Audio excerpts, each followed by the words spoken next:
Welcome to my V3 Ads channel. Hello friends, welcome to my channel. మన my వి3 ads. ఈ రోజు మన వీడియోలో మై వి3 యాడ్స్ శక్తి ఆనందన్ గారికి నిన్ననే బెయిల్ పిటిషన్ రావాల్సి ఉంది. ఆ కేసు స్టేటస్ ఏంటో మనం ఈ వీడియోలో తెలుసుకుందాం.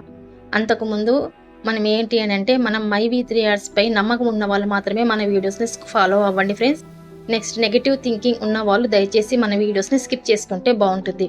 నేను మీలాగానే పర్చేస్ చేసే నేను ఇందులో జాయిన్ అయ్యాను ఫ్రెండ్స్. అయితే నేను ఎక్కువ కాలంగా జాయిన్ అయ్యి రన్ చేస్తూ ఉన్నాను కాబట్టి మై వి3 యాడ్స్ విషయాలు నాకు చాలా వరకు తెలుసు అన్న భావంతోనే ప్రస్తుతం. ఎందుకు అని అంటే, నేను తమిళనాడులో ఉన్నాను, తమిళం నాకు అర్థం అవుతుంది కాబట్టి తెలుగు వారికి తమిళం అర్థం కాదన్న ఉద్దేశంతోనే నేను ఇంతవరకు నా డౌన్లైన్స్ కు మాత్రమే నేను తెలుగులో వివరాలు ఇస్తూ వచ్చాను ఇంతవరకును. ఇప్పుడు ప్రస్తుతం అందరికీ మనలాగానే మన తెలుగు వారు చాలా మంది ఉంటారు కాబట్టి వాళ్ళు అర్థం చేసుకోవాలన్న ఉద్దేశంతోనే నేను తెలుగులో వీడియోస్ వేయడం స్టార్ట్ చేశాను అంతే. ఇప్పుడు ప్రస్తుతం మన సిచ్యుయేషన్ ఎలాగుంది, అందరికీ తప్పకుండా అర్థం కావాలన్న ఉద్దేశంతోనే నేను తెలుగులో వీడియోస్ వేయడం స్టార్ట్ చేశాను. నేను జాయిన్ అయ్యి 3 years అయినా నేను ఇంతవరకు యూట్యూబ్ ఛానల్ స్టార్ట్ చేయలేదు ఫ్రెండ్స్. ఎందుకంటే అవసరం ఉండేది కాదు. ఇప్పుడు ప్రస్తుతం మన మై వి3 యాడ్స్ స్టేటస్ ప్రతి ఒక్కరికి అర్థం కావాలి అన్న ఉద్దేశంతోనే, ఏమి జరుగుతోంది అన్న ఉద్దేశంతోనే, తమిళం రాని వాళ్ళకి మాత్రమే నేను తెలుగులో అర్థం కావాలన్న ఉద్దేశంతో నేను వీడియోస్ తీసాను, అంతేగాని మరి ఏ ఉద్దేశము కాదు. ఓకేనా ఫ్రెండ్స్? నాకు తెలిసి నేను మీలాగానే పర్చేస్ చేసే జాయిన్ అయ్యాను. నేను వర్క్ చేస్తున్నాను.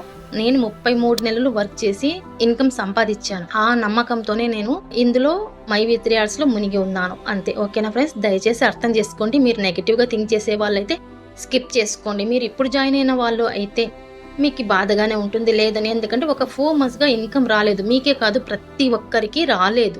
ఇది అర్థం చేసుకోండి ఫ్రెండ్స్. తప్పకుండా మరి అందరము మళ్ళీ మై వి3 యాడ్స్ నడవాలి, మళ్ళీ ముందుకు వెళ్ళాలి అన్న ఉద్దేశంతోనే మేము మై వి3 యాడ్స్ రన్ చేస్తున్నాం. నా కంపెనీ ఏం కాదు. మై వి3 యాడ్స్ నేనేం అంత గొప్పగా చెప్పాల్సింది ఎందుకు అంటే, నేను అమౌంట్ తీసుకున్నాను, ప్రతి నెల ఎప్పుడు మిస్ చేయకుండా ఇస్తూ ఉంది కాబట్టి మాకు మై వి3 యాడ్స్ పైన నమ్మకం ఉంది. ఓకేనా ఫ్రెండ్స్?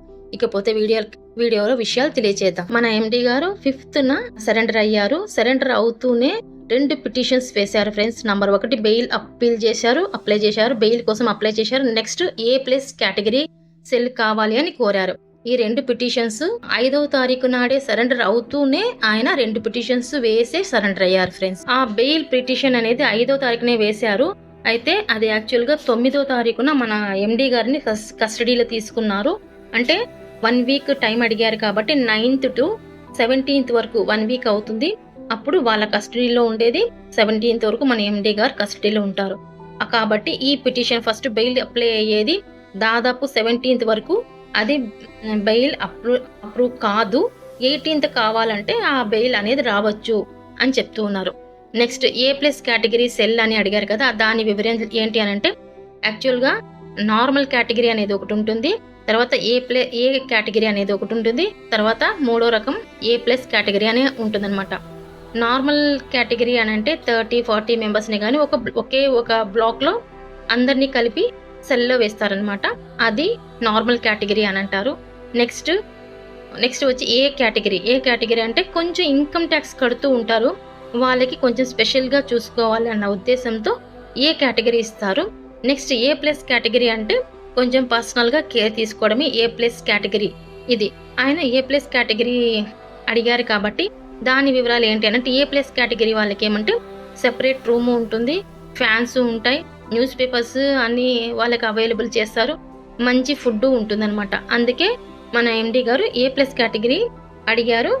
అది అడిగింది అది విచారణలోకి దీనికి వచ్చిందనమాట. అయితే ఇంకా వాళ్ళకి A+ కేటగిరీ మన ఎండి గారికి సమకూర్చి ఇవ్వలేదు, అది ఇంకా పెండింగ్ లోనే ఉంది అని తెలియజేశారు. కాబట్టి A+ కేటగిరీ కూడా మన ఎండి గారికి ఇంకా అవైలబుల్ కాలేదు. నెక్స్ట్, బెయిల్ పిటిషన్ కూడా ఇంకా ఆయనకి రాలేదు. సరేనా? ఇంకా 18th వీలైతే రావచ్చు. 12th యాక్చువల్గా 5th పెట్టింది, 12th అప్లై అయ్యింది.